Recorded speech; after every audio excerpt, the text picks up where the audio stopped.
السلام علیکم ورحمۃ اللہ وبرکاتہ۔ وعلیکم السلام ورحمۃ اللہ وبرکاتہ۔ آج ہم حضرت نوح علیہ السلام کے متعلق ڈسکس کریں گے۔ حضرت نوح علیہ السلام کے ساتھ کیا کیا واقعات پیش آئے، انہوں نے اللہ کا پیغام کیسے اپنی قوم کو پہنچایا۔ حضرت نوح علیہ السلام اللہ تعالیٰ کے پہلے رسول تھے۔ نوح علیہ السلام کی قوم نے شیطان کے بہکاوے میں آ کر بتوں کی عبادت شروع کر دی تھی۔ وہ لوگ سمجھتے تھے کہ ہم جن بتوں کی پوجا کرتے ہیں انہی سے خیر ملے گی، یہی انہیں ہر شر سے محفوظ رکھیں گے اور ان کی تمام ضروریات پوری کریں گے۔ ان بتوں میں مشہور ترین بتوں کے نام یہ تھے: ود، سوا، یغوث، یعوق اور نصر۔ یہ دراصل نوح علیہ السلام کی قوم کے گزرے ہوئے نیک لوگوں کے نام تھے، یعنی کہ یہ جو نام تھے یہ اللہ کے نیک بندے تھے۔ جب یہ نیک لوگ فوت ہو گئے تو شیطان نے ان کے عقیدت مندوں، جو لوگ ان بزرگوں سے محبت کرتے تھے، شیطان نے کیا کیا کہ لوگوں کے دلوں میں یہ بات ڈال دی کہ ان کی تصویریں بنا کر تم اپنے گھروں میں اور دکانوں میں رکھ لو تاکہ ان کی یاد تازہ رہے اور ان کے تصور سے تم ان کی طرح نیکیاں کرتے رہو۔ شیطان نے ان کو اس طرح ان کے دل کے اندر یہ بات ڈالی۔ تو پہلے انہوں نے تصویریں بنا کر رکھیں۔ جو لوگ تصویریں بنا کر رکھتے تھے اپنے گھروں میں، دکانوں میں، جب وہ فوت ہو گئے اور ان کے اگلی نسل آ گئی، ان کے بیٹے آ گئے، تو پھر شیطان نے دوبارہ ان کے دلوں میں یہ بات ڈالی کہ تمہارے باپ دادا تو ان کی عبادت کرتے تھے، حالانکہ ایسا نہیں تھا۔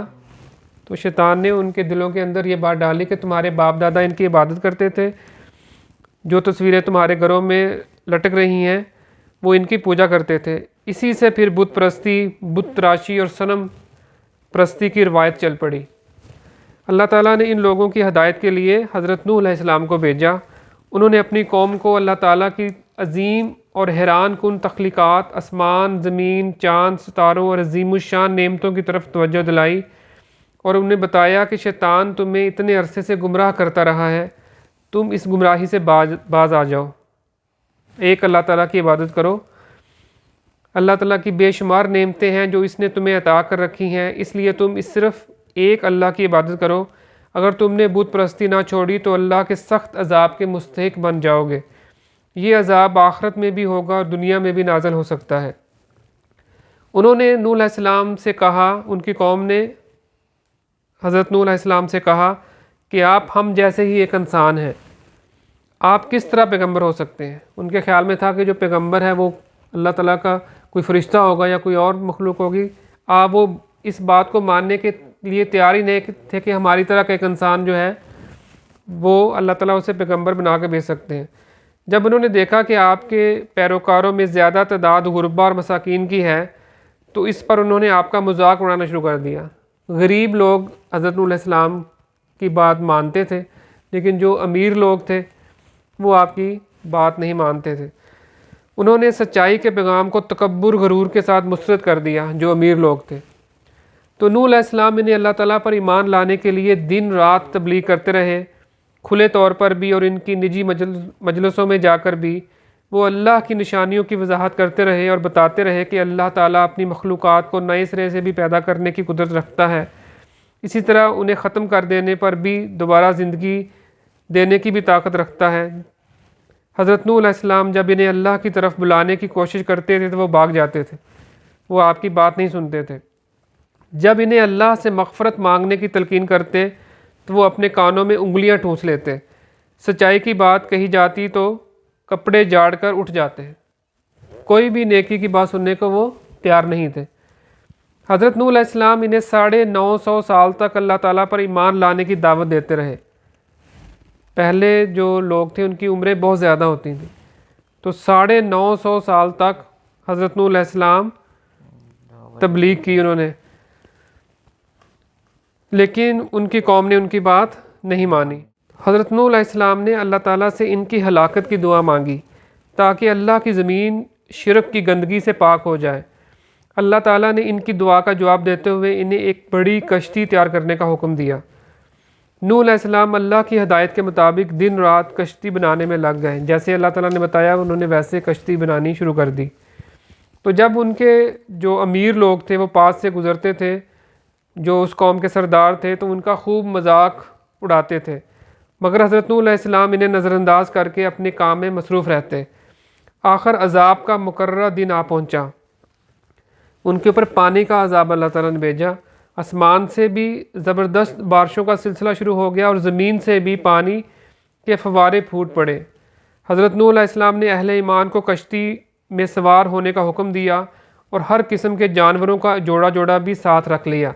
کشتی میں نہ صرف حضرت نوح علیہ السلام کے ماننے والے جو ان پر ایمان لائے تھے وہ لوگ تھے، بلکہ جانوروں کے ایک ایک جوڑا بھی اللہ کے حکم کے مطابق انہوں نے کشتی پر سوار کر لیا۔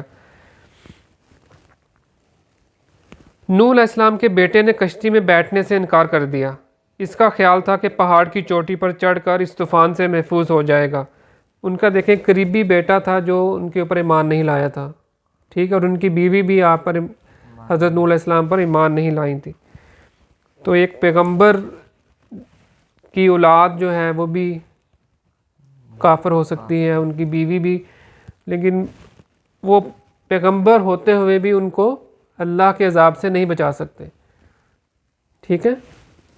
حضرت نوح علیہ السلام نے کہا کہ پہاڑوں کی چوٹیاں بھی ڈوب جانے والی ہیں، اتنا اللہ تعالیٰ سخت عذاب، پانی کا عذاب آئے گا کہ سب کچھ اللہ تعالیٰ نے ڈبو دینا ہے۔ موسلا دار بارش اور زمینی چشمے پھوٹ جانے سے ایسا زوردار سیلاب آیا جس کی کوئی مثال نہ تھی۔